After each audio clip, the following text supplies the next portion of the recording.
Monsters, Season 2, Episode 19, Far Below. This man, Dr. Rathmore, runs the underground subway maintenance team in New York City. They're only responsible for 1.5 miles of track and are paid handsomely by the city to control a certain population. Just another day fixing wires and patrolling the underground subway with automatic weapons.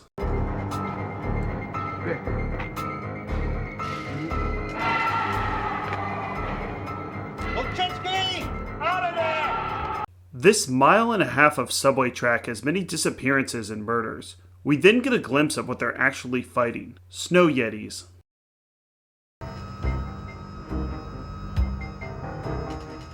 What is that? Is that an old woman?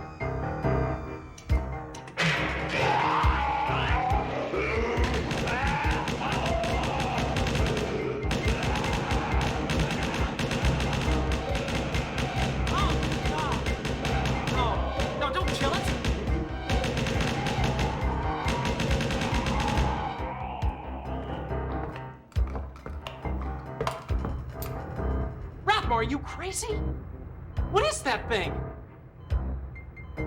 Dr. Rathmore then gets an unexpected visit from Alex Kritz, a nosy bureaucrat who works for the city and wants to know why it's costing so much money to maintain this small track of the subway. He has some questions about Rathmore's emergency budget increase. This does a good job of making it seem more realistic. It seems that the underground subway Yetis are an open secret, but they sent this bureaucrat anyways. Maybe they just wanted to get rid of him. He asks lots of questions trying to figure out how they can cut Rathmore's funding. Why do you make more money than the police commissioner himself?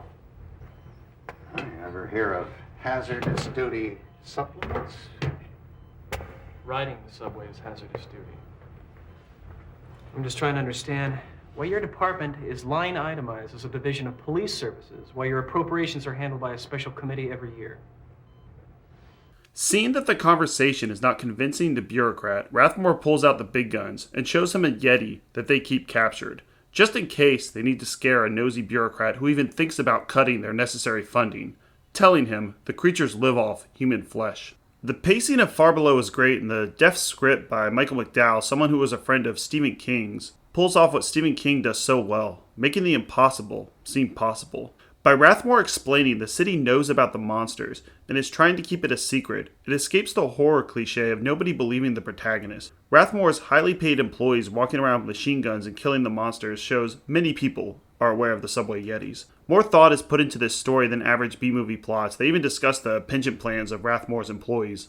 Like Stephen King and Michael Crichton before him, Michael McDowell has a fascination with monsters and horror, but makes it believable and plays it with seriousness and intelligence, making this scenario seem plausible. The costumes are just average, but the writing is some of the best, and Michael McDowell and Tom Savini will single-handedly save Tales from the Dark Side, just when it starts verging into Z-grade goofiness. They come in with actually great horror scripts. I'll be talking much more about Michael McDowell when I cover Tales from the Dark Side after I finish the Monsters series.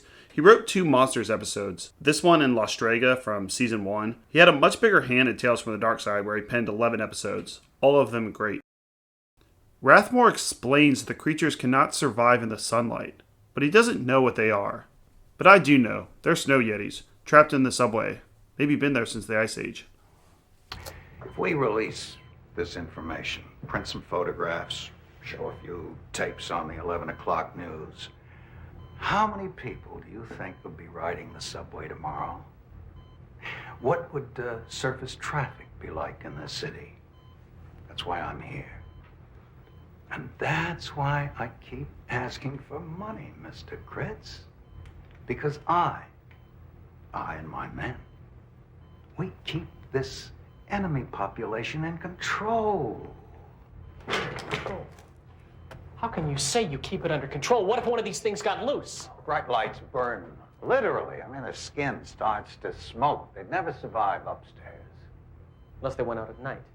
Far Below has only one demerit, and that is the ending.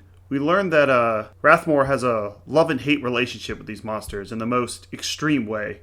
It comes off as not funny, and it's best when these monster costumes are kept in the shadows. I still think it's a great episode, and Rathmore is a man who plays it cool, but you can tell there's some anger boiling underneath the surface. And don't ever tell him that you will not give him his funding.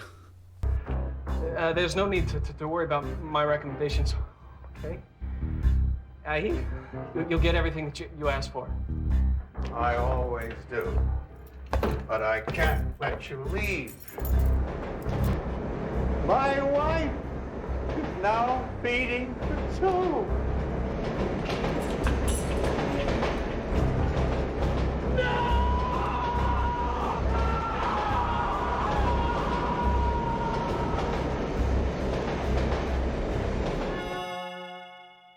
Yeah, his wife is a Yeti.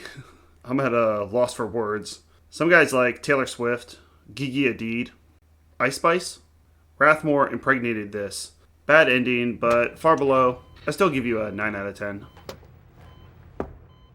If we release this information. As I mentioned earlier, Michael McDowell wrote the script. He is known for writing Beetlejuice, Thinner, and co-writing The Nightmare Before Christmas. Barry Nelson played Dr. Rathmore, who was the original James Bond, being the first person to play the character in the TV adaptation of Casino Royale in 1954. Far Below was directed by Deborah Hill, who along with John Carpenter wrote the original 1978 Halloween.